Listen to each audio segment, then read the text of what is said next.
Yes, mbaye ikaze mwe mukunda kanwa kurikira ibiganiro byacu umunsi kuwundi ni Eco Bloom TV nge nitwa Mugabende Regis ndi Mr Muhanzi. Twageze mu karere ka Nyarugenge n'intara y'umujyi wa Kigali, birumvikana turi murenge n'ubundi wa Nyarugenge, turi mu kagari ka Rwampara, umudugudu ni Amahoro cyangwa se umudugudu w'Amahoro. Turi neza ku kazu k'amazi ahabereye ibyo benshi bakomeje kugenda babona ku mbuga nkoranyambaga, yaba kuri Instagram, kuri TikTok, Twitter ndetse n'ahandi, cyane ko na polisi y'u Rwanda yamaje ko itangaza ko ikibazo yamaje gutangira gukurikirana abagize uruhare mu bugizi bwa nabi bwabaye ku munsi wo kuwa gatatu, ubwo birumvikana n'itariki 10 z'ukwezi kwa 9 uyu mwaka turimo 2025. Nubwo benshi bari batangiye cyangwa se bari bafite amakuru navuga ko ataraya nyayo ko ibintu byabaye tariki ya 11 z'ukwezi kwa Nzeri 2025, ariko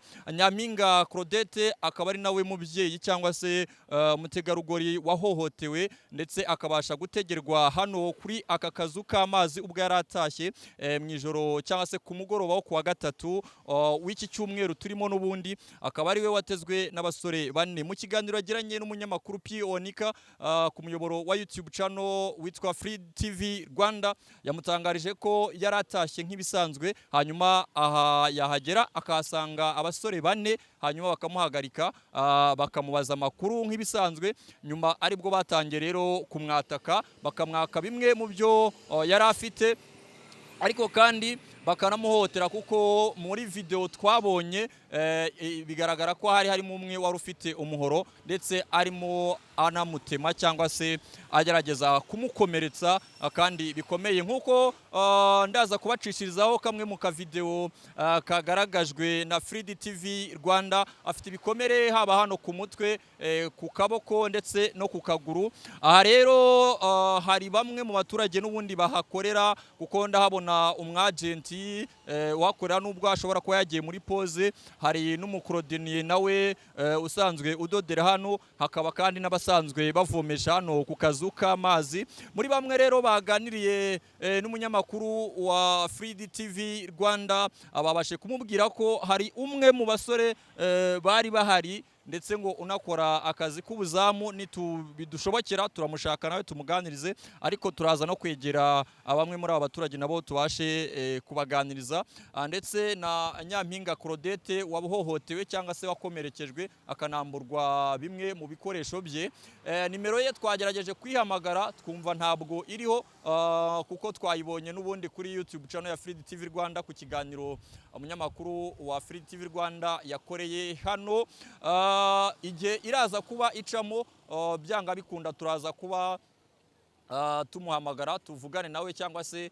bidushobokeye bakagira uwaba umuzi hano naho araza kuba atujyanayo kugira ngo nawe tuganire amakuru akomeze amenyekane, abantu bave mu rujijo, cyane ko impamvu duhagurutse tukaza hano hari benshi amakuru atarariyo bari batangiye kuvuga ko uyu Nyampinga Claudette ashobora kuba yitabye Imana bitewe nuko bari babonye bamukomerekeje cyane, ariko nkuko yakoze ikiganiro kuri Free TV Rwanda byagaragaye ko atitabye Imana ahubwo akiri muzima, ari nabyo dushimira Imana. Gusa hari n'andi makuru nanone twabonye mu gihe twazaga gukora iyi nkuru ko abagizi ba nabi uko ari bane ubwo bageragezaga n'ubundi guhunga, ubwo bari bamaje guhohotera uyu mubyeyi. Hari indi foto y'umunyerondo ukora akazi k'umutekano mu irondo ry'umwuga twabonye nawe yakomerekeje ubwo yakomerekejwe ubwo yageragezaga kuba yafata abano. Gusa nta makuru ahamye neza twe twamenya niba yarakomerekejwe n'aba basore koko, gusa nkuko tubikesha ikinyamakuru mavete.com twamaje kuba tubona ko banditse ko abo bagizi ba nabi uko bari abasore bane aribo bagize gute, aribo bamukomerekeje agerageza kubafata nkuko yarari mu kazi k'umutekano. Ubwo rero mukomeze mubana natwe kugira ngo ibindi byose bigiye gukurikiraho muze kumenya ngo byagenze bite, niba hari bamwe mu baturage babibonye cyangwa se bahabyukiye cyangwa se baba bafite amakuru yisumbuye kuyo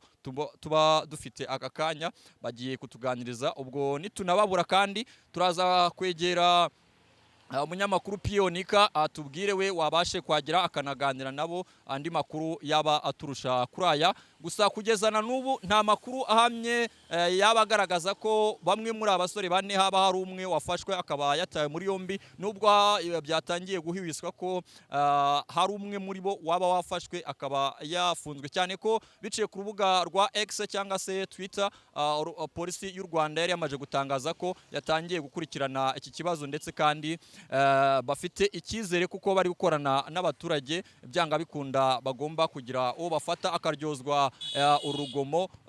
rwakozwe kuwa gatatu, bikaza gutangira kumenyekana cyane kuwa kane tariki ya 11 Nzeri 2025. Ubwo nk'uko mwatubonye turi hariya Rwampara, ubwo ni mu kagari ka Rwampara n'ubundi mudugudu w'Amahoro, ni murenge wa Nyarugenge. Twavuga n'ubundi ku nkuru y'umubyeyi wabashije kuba ahohoterwa n'insoresore nk'uko byakomeje kugenda bivugwa mu itangazamakuru ndetse no ku mbuga nkoranyambaga, by'umwihariko kuri Instagram. Ni abasore rero, birumvikana ko polisi hashize amasaha 3 imaje gutangaza ko yamaje guta umwe muri bo muri yombi, nk'uko tubikesha urubuga rwabo rwa X, Rwanda National Police. Ati muraho, turabamenyesha ko umwe mu bagaragaye mu mashusho aho abantu 3 bakoreraga umuturage igikorwa cy'ubugome yafashwe. Gushakisha abandi 2 bari hamwe birakomeje, murakoze. Ngira ngo banasubizaga umwe n'ubundi mu bakoresha imbuga nkoranyambaga ku rubuga rwa Instagram, Kazungu Kabosi. Ndetse ngewe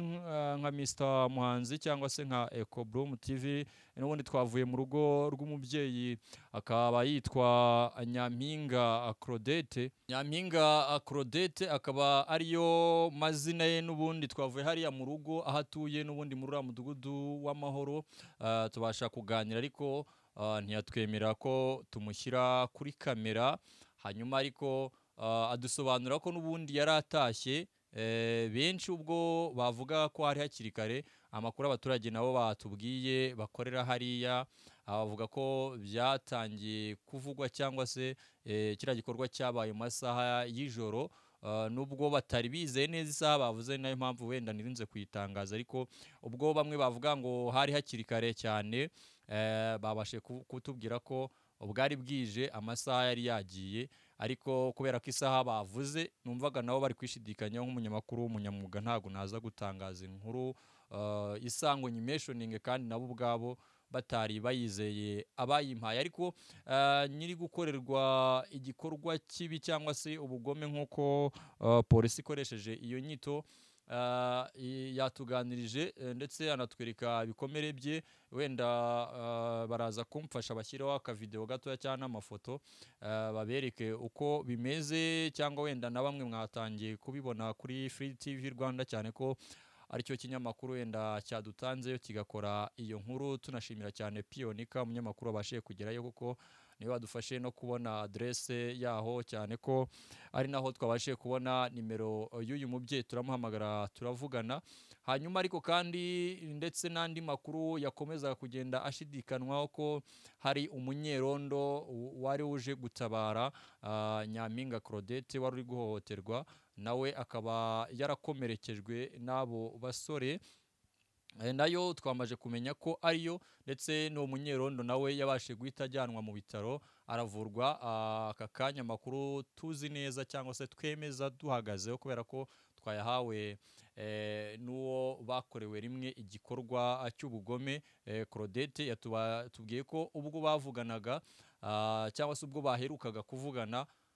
yamubwiye ko yari ameze neza, nyine ubuvuzi bwamugezeho, nawe bari kumuvura. Claudette rero mu by'ukuri aracyafite ibikomere, ndetse no kuganira n'itangazamakuru yatubwiye ko rwose atiteguye.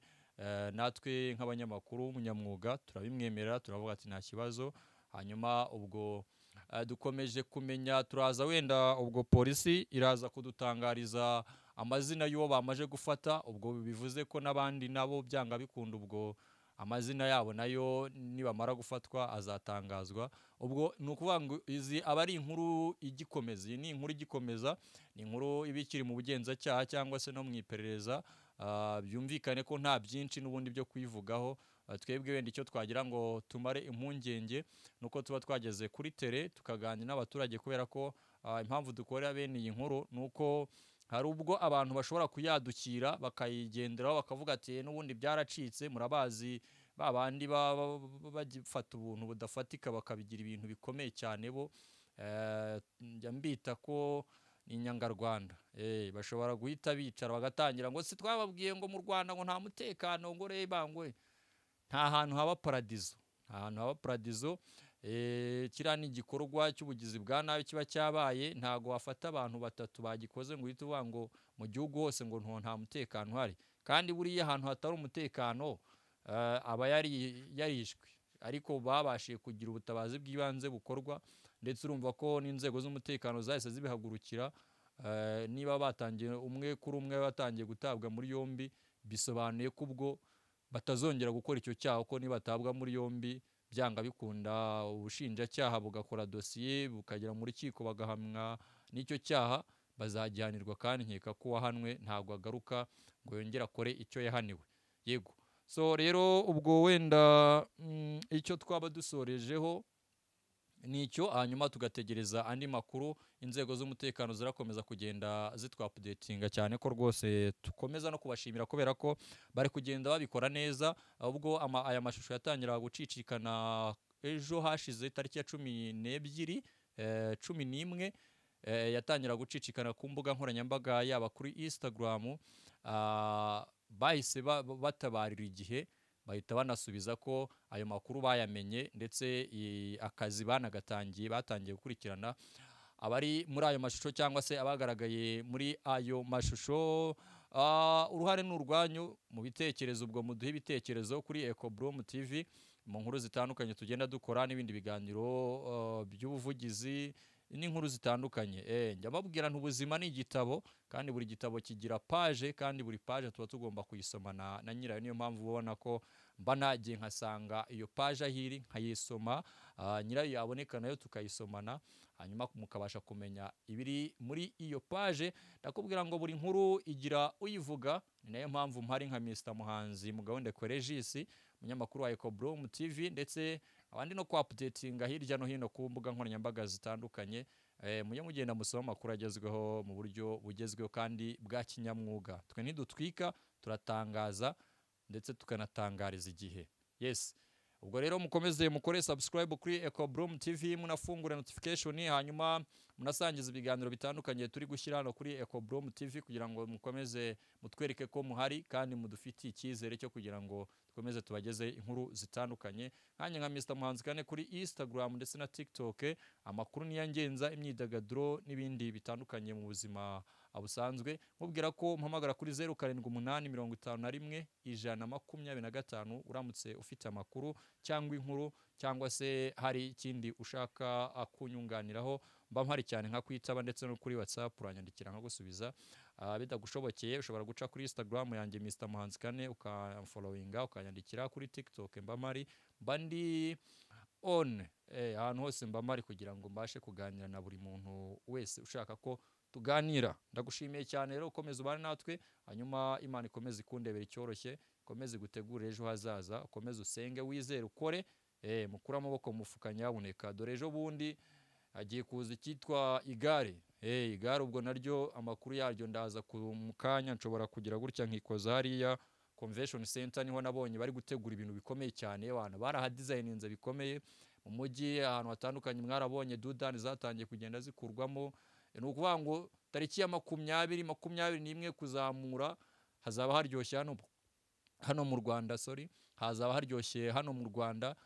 by'umwihariko hano mu mujyi wa Kigali cyane ko bamaje no kubavuga ko amashuri ari hano mu mujyi wa Kigali by'umwihariko hazazenguruka aya magare siganwa ry'amagare ariko by'umwihariko rikaba ari ku isi hose ntabwo ari ukuvuga ngo ni Tour du Rwanda izamihugu bingahe kuri iyi nshuro n'ubwa mbere igiye kubera mu Rwanda kandi akaba ari isiganwa ry'isi yose ubwo wenda nagira ngo updatingeho gatoya ntabwo ari ukuvanga inkuru z'akababaro n'inkuru z'ibyishimo kubera ko iri siganwa ryo n'ibyishimo ho nta kababaro karimo ariko mbagira ngo updatingire rimwe mumenye amakuru ku gihe ni EcoBroom TV nge nitwa Mugabondekwe Regis ndi Mr Muhanzi umunyamakuru wanyu ubuzima ni igitabo kandi buri gitabo kigira page ndakubwira ngo buri nkuru igira uyivuga, nayo mpamvu nabyisanzemo nanjye vuga inkuru zitandukanye. Ndagushimiye cyane, nari ndi kumwe kuri kameramani na Zebra Switch, ndabashimiye cyane.